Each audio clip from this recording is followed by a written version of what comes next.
everybody hear me? Yeah. I can't hear myself, so that's really good. I'm quite nervous. It's the first time I've really spoken openly about this, and it's all quite new to me. Inside there's a billion trampolines, and I'm just trying to focus on talking. So, presentation will, I don't know what's going on that screen. Oh no, it's fine now. It'll be about 15 minutes, just in case anybody wants to know how long it'll be. If we could leave questions till the end, that would be really helpful.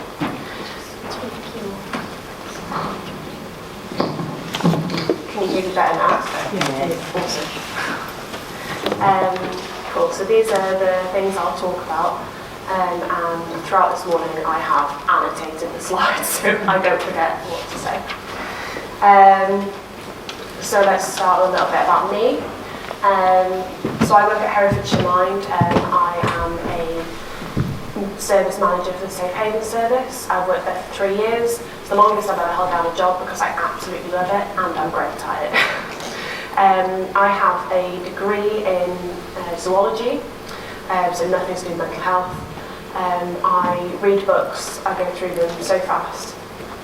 I'm a perfectionist. If I'm not very good at something, I won't do it, or I'll move on to the next thing. And fun fact, I was on the chase because I love to do things impulsively. So I signed up for TV shows. So about my diagnosis pathway, I first suspected it during lockdown, and I think it's because I, like everyone, got the chance to actually stop and observe myself and my behaviours, and now I'm questioning my behaviours after that video and my symptoms. Without sort of societal pressures, I realised that I was hopping from one thing to another, from day to day, week to week. I was suddenly really into embroidery, and then I was like, no, I want to do acrylic painting. I was like, no, I want to do this. And I just hopped around and did everything, but never stuck to anything.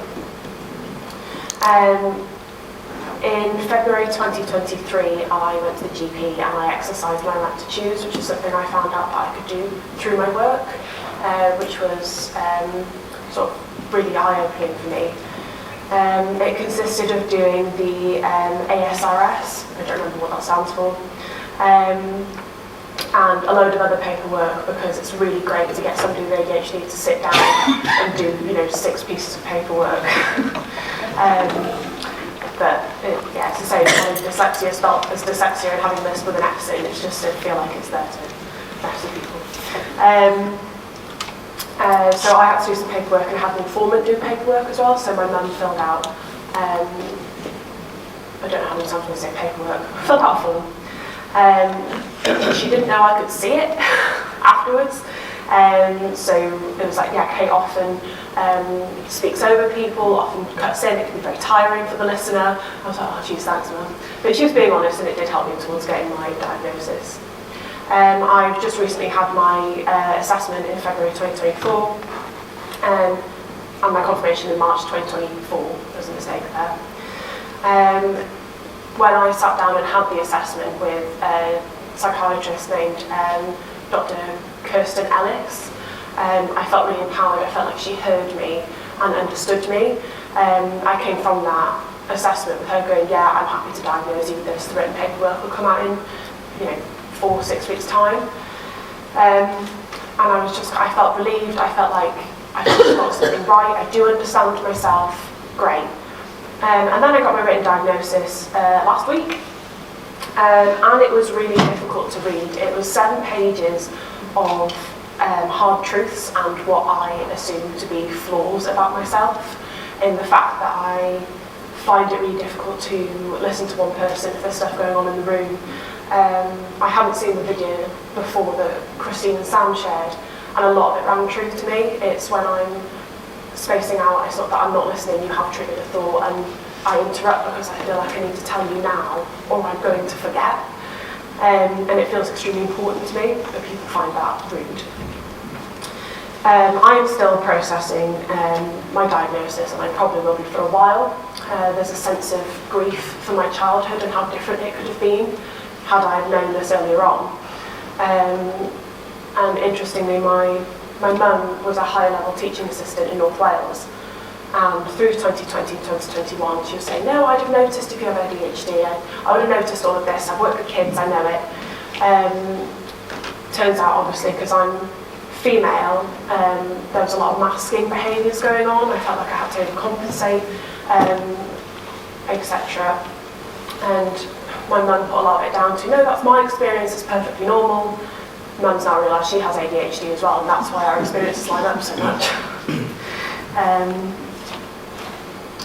So, in terms of symptoms, these are some of the ones that I felt comfortable sharing that have come from my diagnosis. The list was longer than my arm.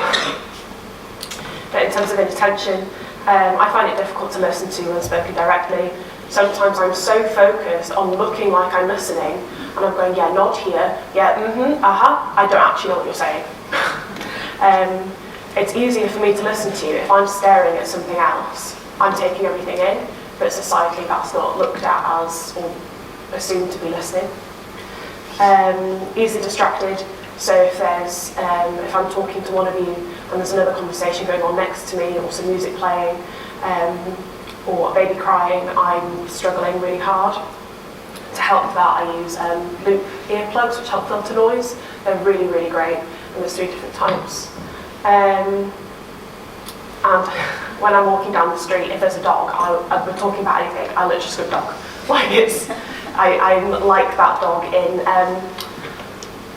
the film Up, you know, when he stops and just goes squirrel. That's me. And then I'll continue on what I was talking about.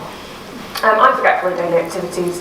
I'm leaving things through midway, and I've got a video that's actually quite helpful. Is everybody familiar with Malcolm in the Middle?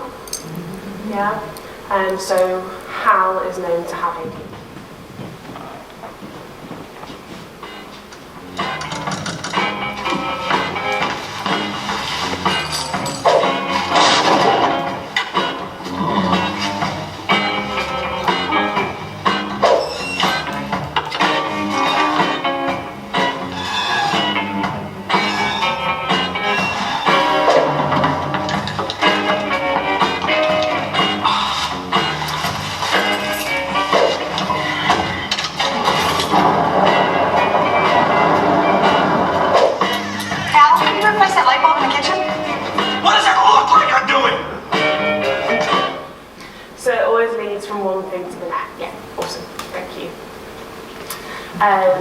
So this is something that will happen at home to me, it's something that will happen at work.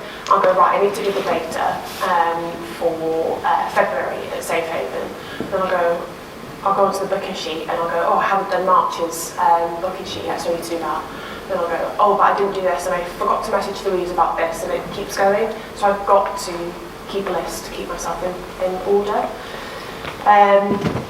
In terms of things like hyperactivity, I think when we say hyperactivity, you immediately think of, a 7-year-old boy bouncing off the walls, jumping from one thing to the next, unable to sit still.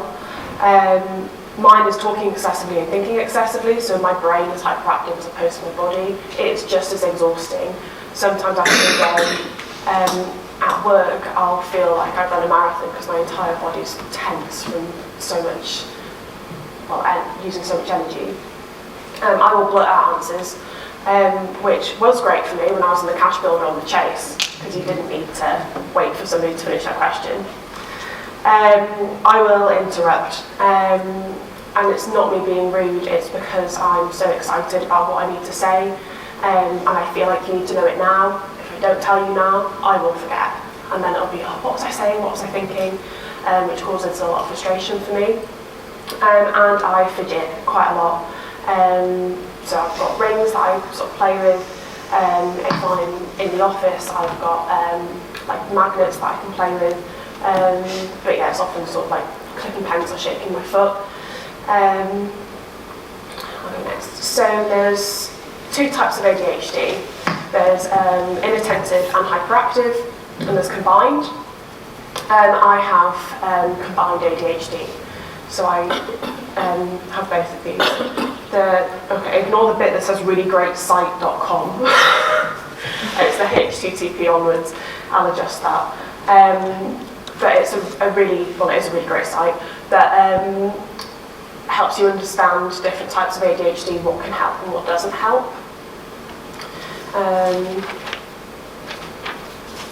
So I thought I'd go a bit into, so on this.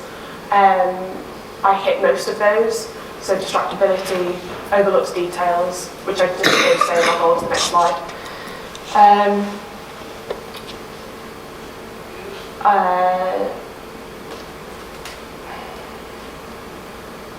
Often on the go and has difficulty resting. That's me. Even on my days off, if I'm resting, I'm not, because I have to keep going, whether, like I can't just sit and watch TV, I have to be reading, or I have to be studying, or I have to be doing the dishes or something. So a bit about my education. In primary school, I was excelling, I was moving forward in mathematics, but I was always caught talking. I had the nickname Giggles. Everyone knew that if somebody was talking in class, it'd be me. Or if I was talking too loud as well, it would be me. In secondary school, I was middling, I got average grades, everything but a C. But in the topics I enjoyed, I did excel again, so biology, maths. I loved. I took studying very seriously, and when it came to exams, I would spend sort of 9 till 9 p.m. Just studying. That's all I would do all day. I'd have set breaks, because that's the only way I could do it. I couldn't just dip in and do one physics booklet and then carry on with my day. I had to be very regimented with it. My written work was great, and coursework. I really struggle with exams. I do feel like exams aren't particularly helpful for measuring someone's intelligence, because it's not about intelligence, it's about remembering. And when you have a low working memory like I do, you don't take in things very well. And in the real world, as I learned at university, when you're asked to write about something, you're not often asked to remember about it. You have resources, you have books, you have friends and peers you can ask. So that's a whole other thing why I don't think written exams are functional in today's world, but there we go. And then at university, I was focused on more interesting modules like herpetology and behavioural zoology. And then when I did my masters, I was hyper-focused, and it was on bees. So I did a masters in beekeeping, on behavioural beekeeping, and if you asked me to talk about anything within the year I was doing my masters, it was, did you know this, did you know that? It was all about bees. I had a hive, do you want to come and see my hive? Any gift I got for about a year, and probably the year after, was bee related. I've got 2 bee tattoos. It was a thing. Now not so much, but I can still talk about it and quite happily delve into specifics. So my working life, I did 10 years in hospitality, starting from sort of 15. So I moved to Hereford in July of 2019, and started work at Mind in January 2021. So in the space of a year and a half, perhaps, I had over 7 different hospitality jobs in Hereford, because none of them worked for me. I'm very good at what I do, particularly in hospitality, because if I have a table that's really chatty and really friendly, they love me. I would get tips day in, day out, because it was amazing, and they loved how friendly and approachable I was. Often got orders wrong, often forgot to put orders in, so that wasn't great. But if I had it all written down, I knew to do it. I volunteered in herpetology for 3 years, and loved it. Great attendance. I'd go every Thursday after 6th form, and then throughout my 1st and 2nd year. I learned everything there was to learn about snakes and lizards. And yeah, because I loved it, I was so committed to going. Same through my degree. I started volunteering mental health in October 2020, and it's the first time I felt my mind click. Like, I actually felt like, oh, I can do this, and I'm enjoying it, and I'm good at it, which is when I applied for Herefordshire Mind. I've been there for over 3 years now, and like I said, it's work that I love, work that I'm good at, and I have a team that's amazing and understanding of my needs and my quirks. Management are really open with movement breaks, and if I need to talk something through, they're really supportive of that. And I think the most important thing is that I feel valued there as a team member. I don't feel replaceable. I don't feel that just anyone could do what I do. They value me and invest in me, which gives me want to stay there. I'm not being paid to say any of that on behalf of Herefordshire. And then my future plans. I'm studying to be a counsellor, and the biggest thing about being a counsellor is active listening. So I know that kind of doesn't go with what I've just said, but what is important about that to me is I know what helps me focus. It's taking notes. Even if I'm writing down, you tell me you've had a hamburger for dinner, I'll write that down because it just helps me keep focused during that. It's structured. I know who I'm seeing when, or I'll know who I will be seeing when. Won't necessarily know what's going to be spoken about in the session, but there's an outline. And I think congruence will help me as well. If I'm able to say, hey, I'm really sorry, I've got ADHD, I'm kind of spaced out there. Can you say that again? And if I say that from the beginning when I'm contracting with people, they have a choice whether or not they want to work with me, and that's totally up to them, and that's okay. Some people might want someone who doesn't have ADHD and can just listen without taking notes, and that's okay. That's their choice. So things that help in my working life and don't help in my working life. Clear instructions and deadlines. I love a deadline. I know I can work towards it. You give me something vague, and let it get done. Room for questions. Like I said, I've been there for 3 years. I've probably asked the same question about 6 times to 6 different people, just to remind myself. I love a good schedule or a to-do list, and post-it notes are an amazing thing. And routine work really well as well. I know when I'm in, I know when I'm not. So that's great. What I struggle with is when there's no structure, which is often what happens in hospitality. Who's doing what, who's on the bar, who's serving table 10, when's my break, am I going to be working later than 11 o'clock tonight? We don't know. Late rotas, so no space for future planning. I don't know what I'm doing next week. I can't make plans for myself. If you look on the calendar on my phone, it's all colour-coded. I know what I'm doing up until mid-May, and I can add things in, whether that's seeing my partner, whether that's travelling home to North Wales. It's all there, or otherwise I'll forget. And no written processes or help.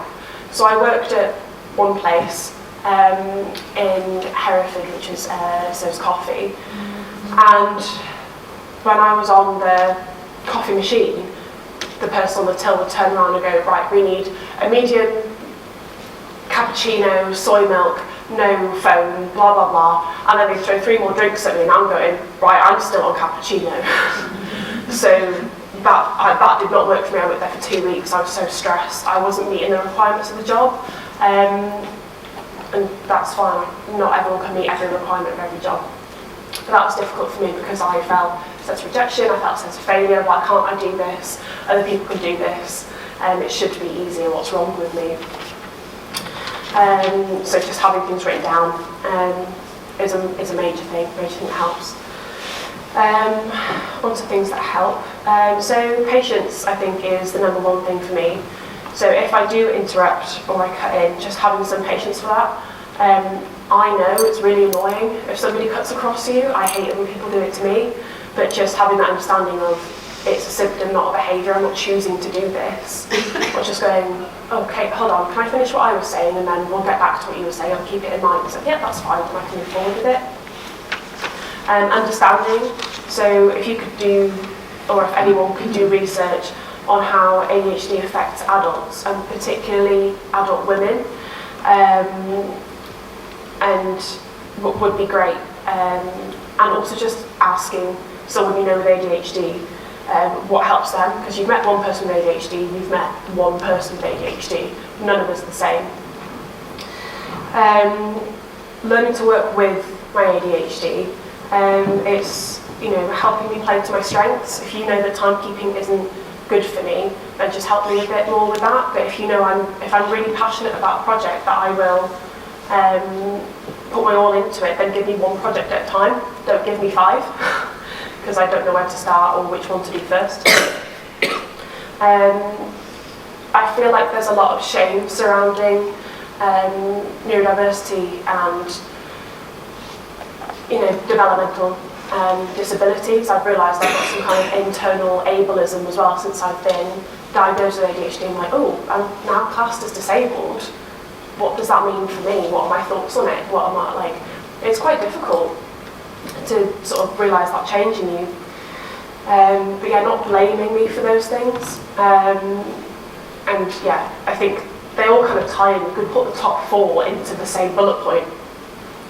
And things like reasonable adjustments, movement breaks at work, knowing that I need to put headphones on to focus. I'm not a house music person or a techno fan, but I have low-key techno playing just because it's repetitive and there's no lyrics and it doesn't distract me. And knowing that I've got headphones in, I'm not to walk from behind me to jump up at me and come through the door. And then another thing that helps sort of outside of work, I suppose, is body doubling. So if I've got a task that's really crap, like folding my clothes, or even just going to the gym, having that second person come with me, or even just sitting while I do it, they can do their own thing. Can be really helpful because it gives me that sense of motivation. Often, why I love having a shared office is because I've got another person that's doing what they're doing, and it makes me go, oh, I need to do what I do too. I don't know why it works, but it does. And I think that's it. If you have any questions, please ask me now or email me. I will not cope well with being asked in the break because my brain is so overwhelmed. Yeah, thanks.